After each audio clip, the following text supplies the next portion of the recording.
Marine sniper fought for his country with honor, but when he came home, his skin color made him a suspect.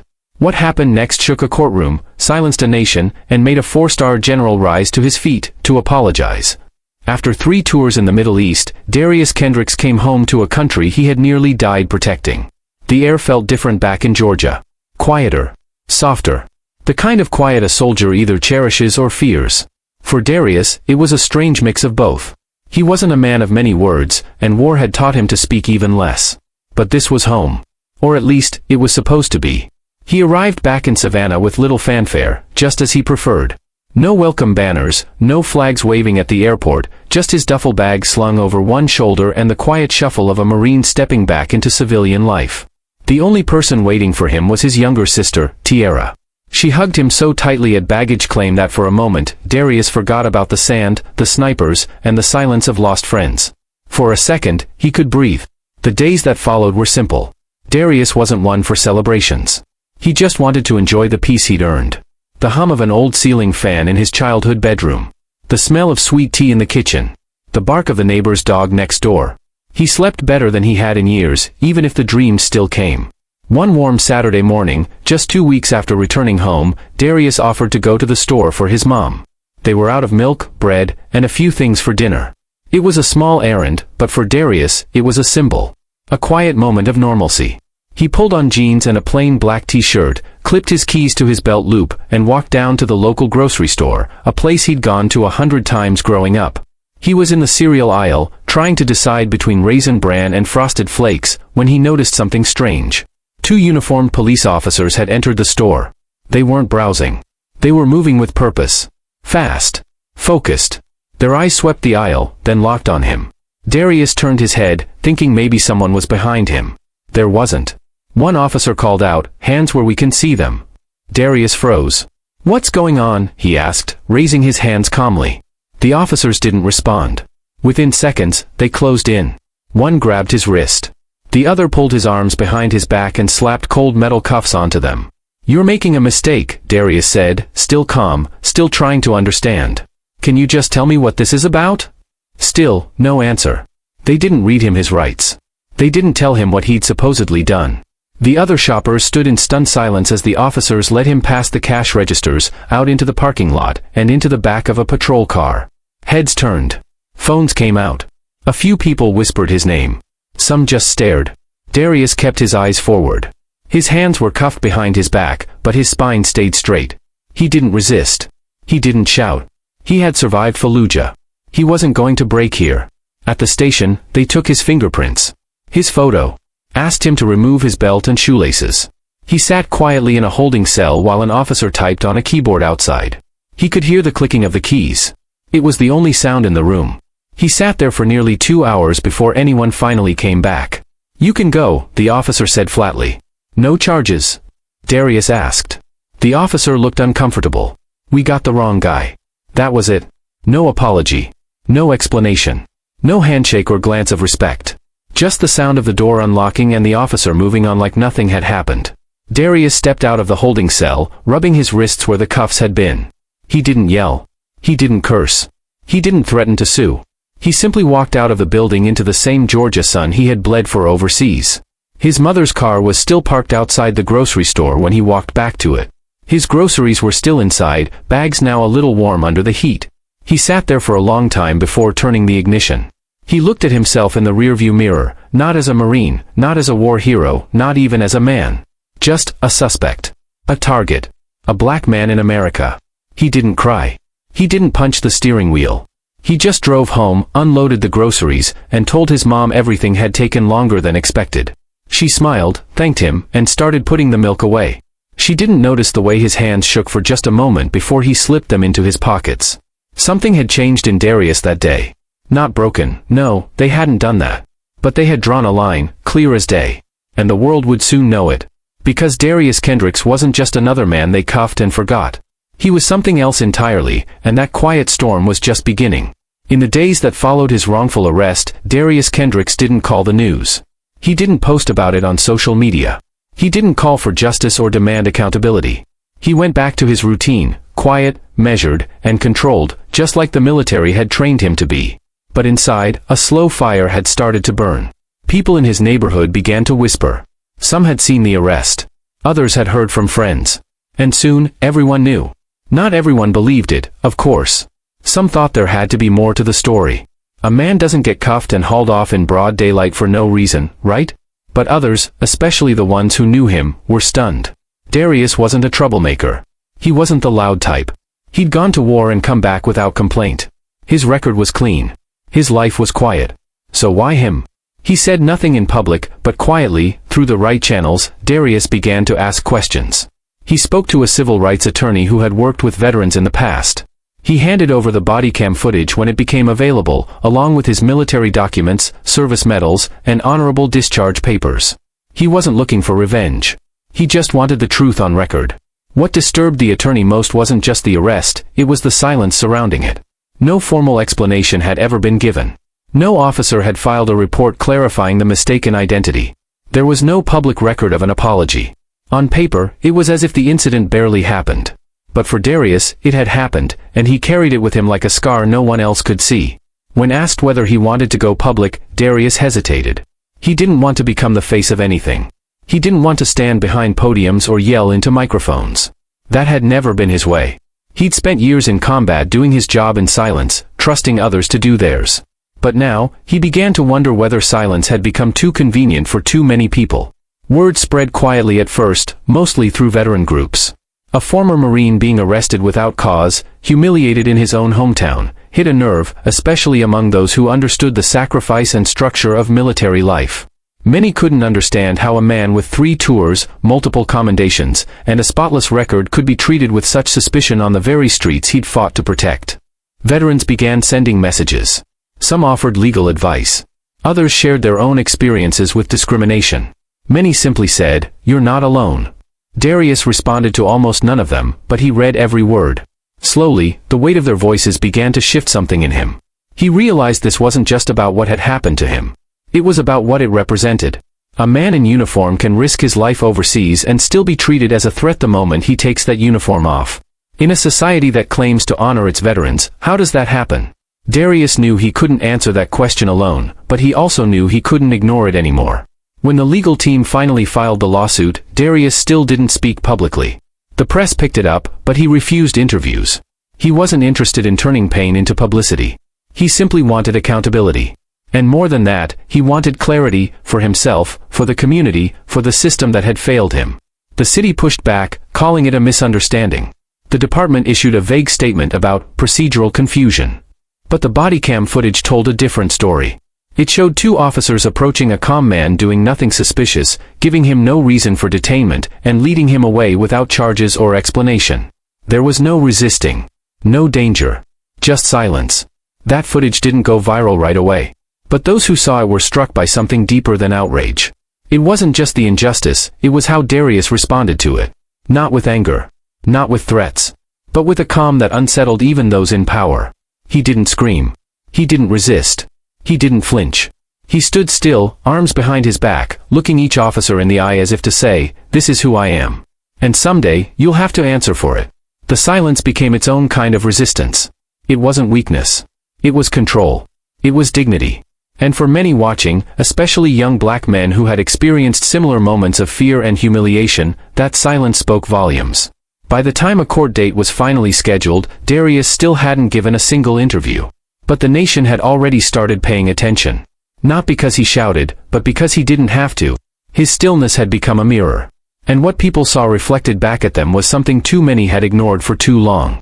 Darius Kendricks had already given enough. He had already sacrificed more than most would ever understand. Now, simply by standing still, by saying nothing, he had forced a conversation that no one could escape. The silence of a Marine had become louder than 1,000 voices. And soon, it would echo through a courtroom in ways no one could have predicted. As the court date drew near, interest in Darius Kendricks's case grew from local curiosity to national conversation. What began as a quiet legal filing became something much bigger, a test of values, systems, and the space where respect for service meets the reality of race in America. Commentators, veterans, civil rights leaders, and everyday citizens began asking the same question: how could this happen to a man like him? Darius's military record spoke louder than any defense. 3 tours as a Marine sniper. multiple commendations for valor, clean conduct reports, a reputation for discipline, focus, and honor. He wasn't just a soldier, he was the kind of Marine others looked up to, the kind they feature in recruitment posters, the kind they thank at football games and parades. Yet even with all of that, one glance at his skin color had erased it all in the eyes of two officers in a grocery store. The case became symbolic not because it was unique, but because it was painfully familiar, and this time, it had documentation. The bodycam footage, the fingerprint records, the immediate release without charges. No violence, no resistance, and still, no accountability. This wasn't a debate about intent. It was a confrontation with reality. One man, wearing civilian clothes, had been reduced to a profile. Not because of what he did, but because of who he was perceived to be. Veterans groups across the country issued public letters of support. Many stated plainly, if someone like Darius could be treated this way, what hope was there for others with fewer medals, less visibility, or no military background at all? It wasn't just a matter of mistaken identity anymore. It was a matter of identity being the only thing that mattered in the first place. Darius became a quiet rallying point. Not a hero in the traditional sense, but a symbol of restraint, grace, and dignity under pressure. His silence wasn't passive, it was purposeful. He let the facts speak. He let the video play. He let the system respond, or fail to. And in doing so, he revealed a deeper wound, one that couldn't be healed by a press release or a vague apology. The police department, facing mounting public pressure, began its own internal review. But their statements remained cautious, couched in procedural language and non-committal phrasing. They spoke of unfortunate outcomes and protocol confusion, never directly addressing what the footage made clear. No apology was issued. No officer was suspended. No reforms were announced. For many, this only confirmed what Darius's experience had already exposed, the gap between the way institutions honor service in words and the way they protect dignity in action. A man who had risked his life for his country could not buy cereal without being treated as a threat. And when the system had a chance to make that right, it chose to protect itself instead. Despite the tension, Darius continued to reject anger as a strategy. Not because he didn't feel it, he did, but because he believed in something bigger. He believed that honor wasn't just about medals and salutes. It was about how a person carried themselves when no one was watching, and how they stood up when everyone was. He had fought for ideals overseas. Now, he was standing for those same ideals at home, not in combat gear, but in courtroom silence. Supporters began attending the hearings. Veterans in uniform, activists in t-shirts, and neighbors in church clothes all sat quietly in the back rows. Their presence was a message, this matters. Darius had never asked for a movement, but one had formed nonetheless, not built on outrage alone, but on the simple, painful truth that dignity should not be conditional. As the legal proceedings continued, a turning point began to emerge. Not in a dramatic outburst or breaking headline, but in the realization that the system had been seen. Not just by the public, but by those within it. Judges, law clerks, young officers watching the footage for training. There was no justification left to lean on. The mistake had been made. And what remained was the question of whether the system had the courage to admit it. At the heart of it all stood Darius Kendricks. Not with a bullhorn or a slogan, but with posture, presence, and principle. He wasn't looking for pity. He wasn't seeking revenge. What he wanted was something far more difficult: truth, accountability, and the restoration of what had been quietly stolen, his honor, not as a soldier, but as a man. In the end, it wasn't his military background that made his story powerful. It was his character. He showed that a man can be both warrior and witness, both wounded and unwavering. And that sometimes, the most powerful resistance is refusing to bend in the face of injustice, not through noise, but through unshakable calm. Darius had been cuffed without cause, stripped of dignity without warning. But he had not let the moment define him. He had defined the moment. And by doing so, he reminded the country what honor truly looks like when it's tested, not on the battlefield, but in the heart of everyday America. The date of the final hearing arrived with more attention than anyone had anticipated.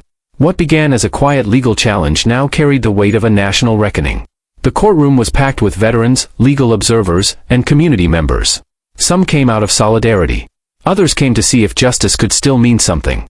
What none of them expected was who would walk through those doors. When word spread that a high-ranking official from the Department of Defense had arrived unannounced, the room shifted. And when it became clear that the figure entering the courtroom was a decorated 4-star general, everything stopped. The courtroom had not seen such a visitor before, not for a case like this. Not for a man like Darius Kendricks. The general's presence was not performative. It was intentional.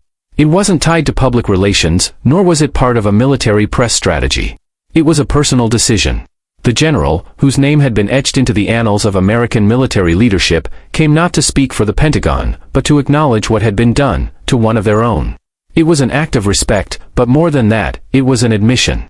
The military, bound by honor and structure, could not overlook the treatment Darius had endured. He had upheld every value the Marines had asked of him. He had served his nation with discipline and distinction. And in return, he had been handcuffed without cause, profiled without reason, and humiliated without apology. This appearance broke through the usual walls of protocol.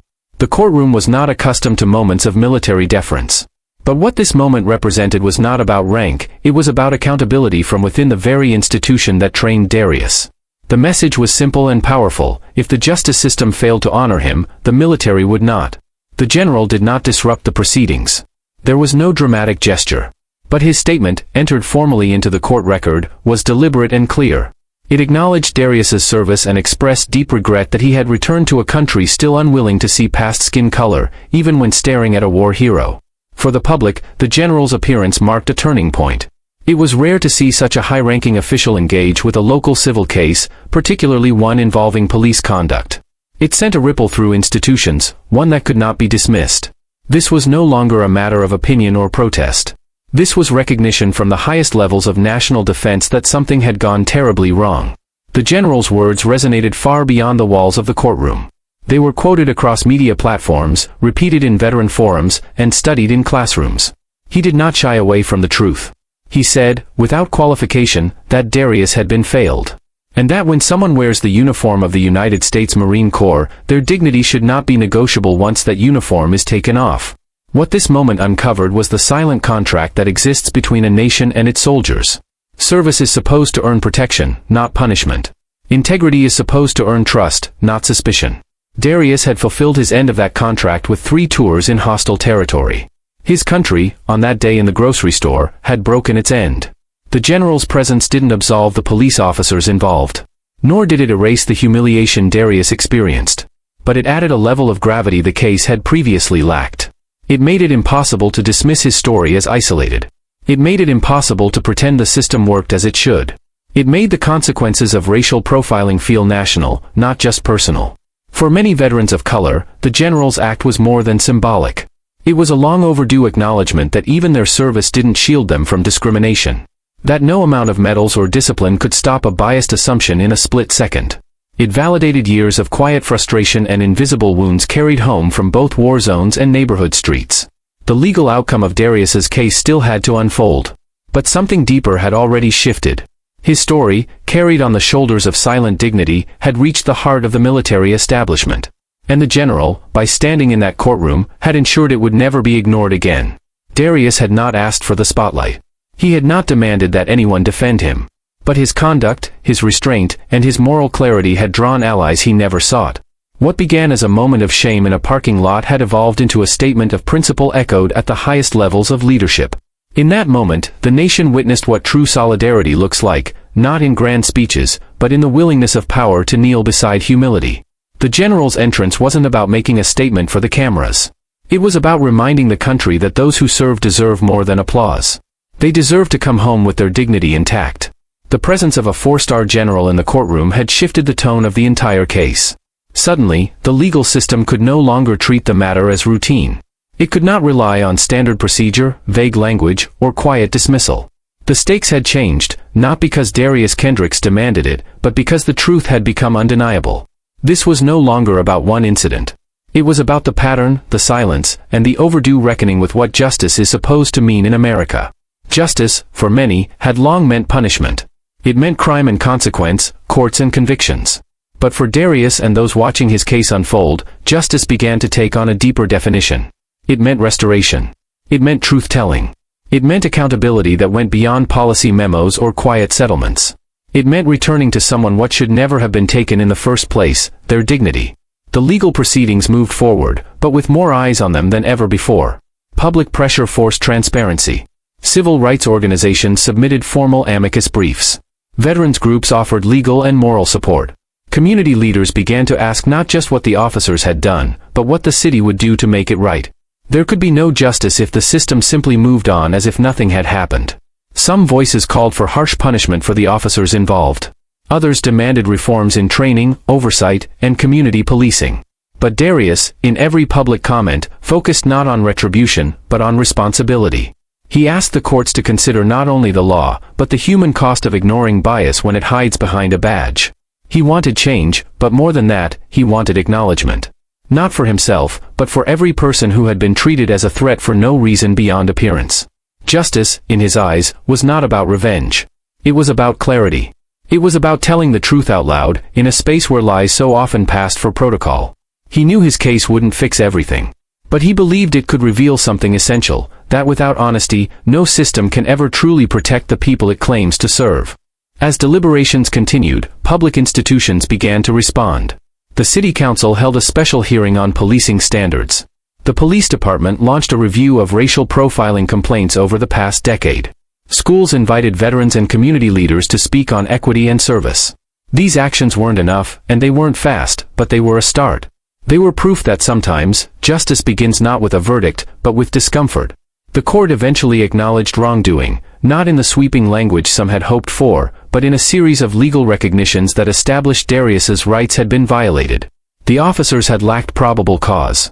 The detainment had been unlawful. The fingerprinting and transportation to the station had no legal basis. These admissions mattered. Not just for the record, but for what they signaled, that the law could no longer excuse what had happened simply because it was common. The city offered a settlement. It included financial compensation, an official apology, and a commitment to officer retraining. But money was never the point. Darius accepted the outcome not because it made him whole, it didn't, but because it set a precedent. It created a documented case of accountability. And for countless others who had been dismissed or ignored, it offered a blueprint for being heard. Justice, in the end, was not a headline. It wasn't a dramatic courtroom moment. It was a process, a difficult, uncomfortable, necessary process of telling the truth and refusing to look away. For Darius, justice meant holding steady. It meant choosing grace over rage, discipline over chaos. It meant proving that strength doesn't always look like force, it sometimes looks like silence that refuses to back down. His story sparked conversations far beyond his city. Police departments across the country cited his case in internal reform meetings. Military veterans held discussions about the dual burdens of service and identity. Universities included his experience in courses on ethics and justice. What happened to him had been rooted in bias, but what followed was rooted in change. Justice also meant recognition. Recognition that Darius Kendricks had honored his country with his service, and been dishonored in return. Recognition that even decorated veterans are not immune from the consequences of a system that still sees race as a threat. Recognition that reform is not about optics, but about building a culture that sees every person, every black man, not as a suspect, but as a citizen. In that way, Darius's case became a measure of the nation's conscience. It asked a simple but powerful question: do we really believe in justice for all? Not just in speeches, but in practice? Not just for the uniformed, but for the unarmed?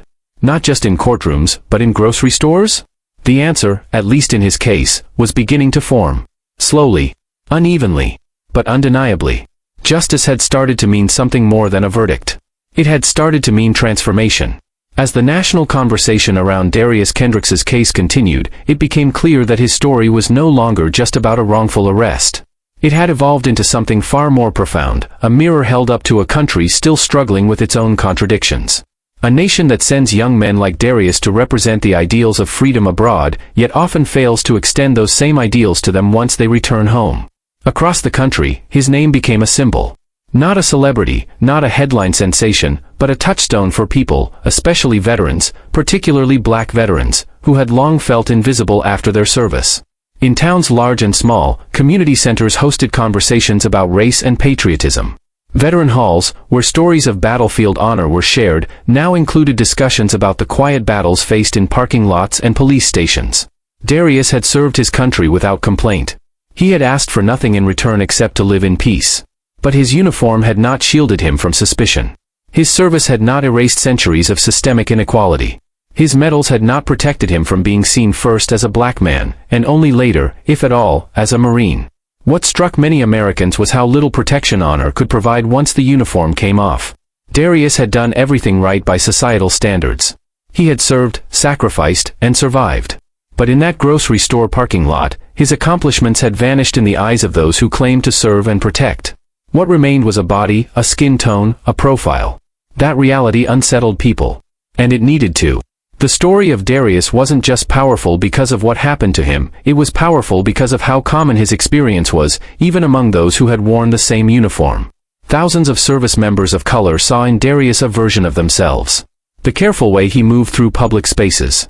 The tension in his voice during traffic stops.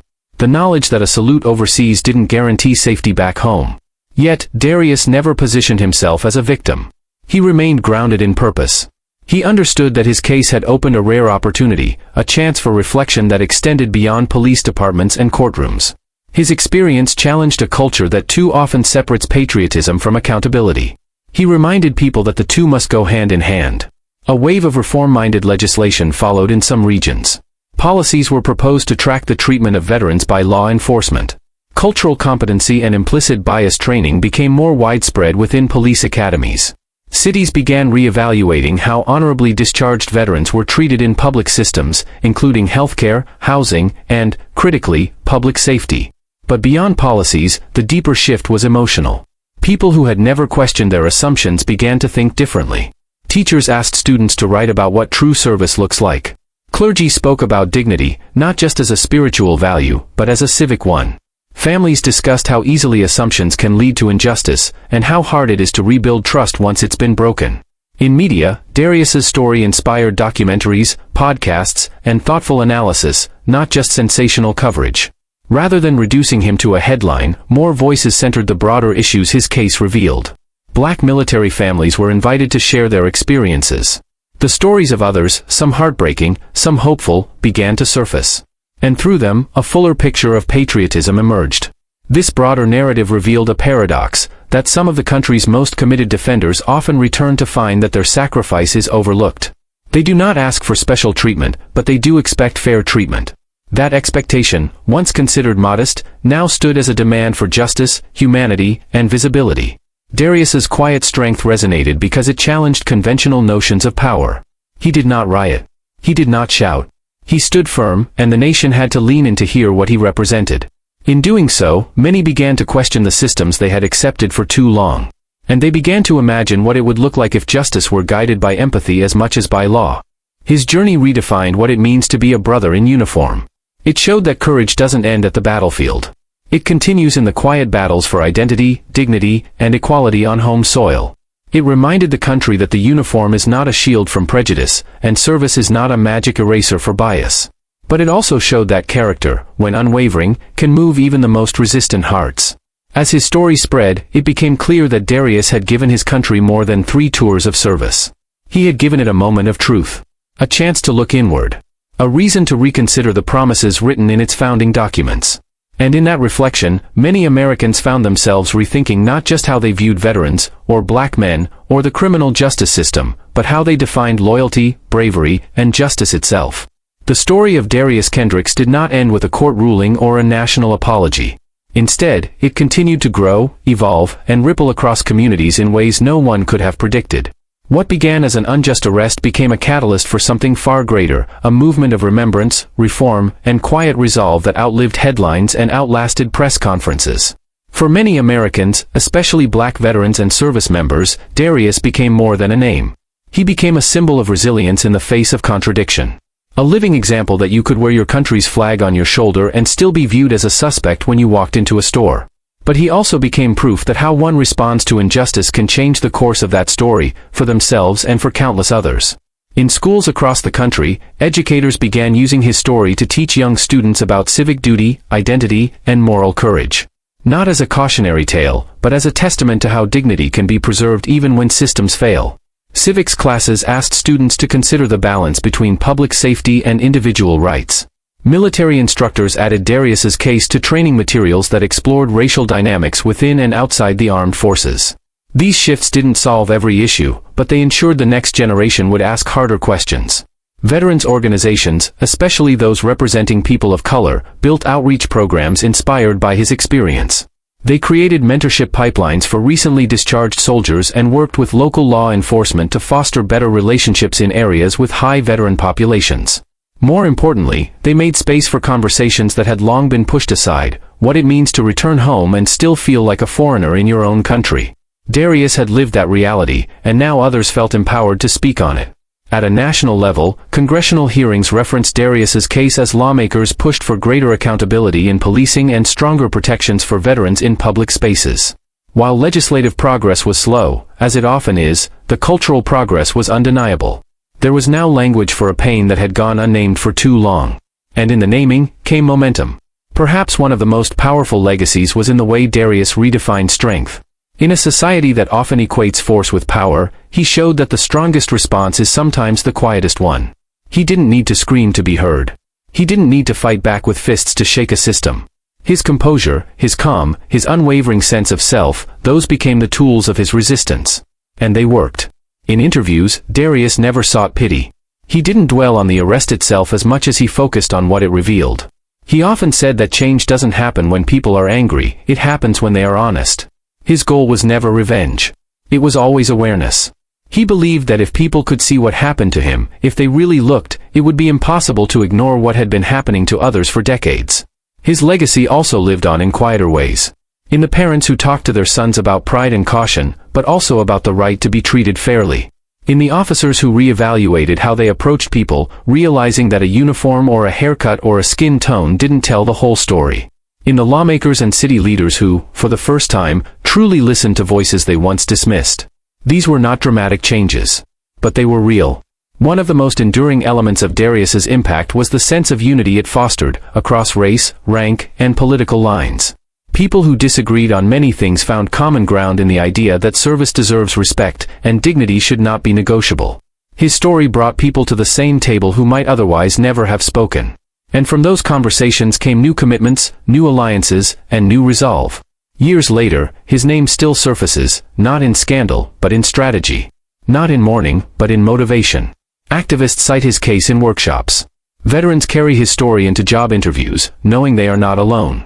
Parents raise their children with both pride and awareness, shaped by what they learned from his example. The most powerful legacy, however, may be the one Darius himself never set out to create. He didn't ask to become a national symbol. He simply wanted to buy groceries, return home, and live a life he had earned through sacrifice. But when that life was interrupted, he chose not to retreat, but to rise. And in doing so, he left behind more than a story. He left a standard. A standard for how a country should treat those who serve. A standard for how citizens should treat each other.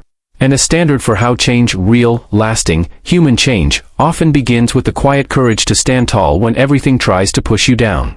The legacy lives on. In classrooms, in courtrooms, in roll calls, and in the quiet moments when someone chooses to act with dignity instead of fear. Darius Kendricks reminded the world that justice isn't just a destination. It's a journey, one carried forward by those who dare to walk it with their head held high. And in the end, it wasn't rage that moved the courtroom. It wasn't shouting or protests that changed the conversation. It was quiet strength. It was the unshakable dignity of a man who had already given everything, and still stood tall. Darius Kendricks didn't demand respect. He embodied it. His calm presence exposed a deeper truth about how we treat those who wear the uniform, and how quickly we forget their sacrifice the moment they no longer fit our assumptions. The salute from a four-star general wasn't just an apology. It was a reckoning. A moment that forced everyone in that room, and across the country, to ask themselves what kind of justice we really believe in. Not just for soldiers. Not just for heroes. But for human beings. This story is more than a headline. It's a mirror. It asks us who we are, and who we want to be. Because if a man can serve with honor and still be treated like a suspect, then we have work to do. All of us. So don't just let this story pass by. Let it sit with you. Let it challenge you. And let it remind you that real change doesn't begin with outrage. It begins with awareness. With truth. With courage. Thank you for watching. And remember, justice begins not in the courtroom, but in the hearts of those willing to see, to speak, and to stand.